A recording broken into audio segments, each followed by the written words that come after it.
కోవూరు మండలం ఇనుమడుగు సెంటర్ వద్ద మంగళవారం ఘోర ప్రమాదం జరిగింది.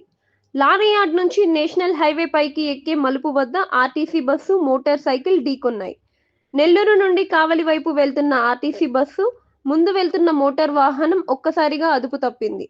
దీంతో వెనుక నుంచి వస్తున్న బస్సు కిందకి బైక్ దూసుకెళ్లిపోయింది. బస్సు ముందు భాగంలో బైక్ ఇరుక్కుపోవడంతో ప్రమాదం తీవ్రత ఎక్కువగా ఉంది. గాయపడిన వారిని రేగడచేలిక గ్రామానికి చెందిన నాని మరియు అతని బావగా గుర్తించారు. ఈ ప్రమాదంలో ఇద్దరికి తీవ్ర గాయాలయ్యాయి.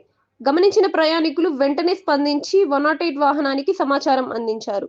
క్షతగాత్రులను హుటాహుటిన ఆసుపత్రికి తరలించారు.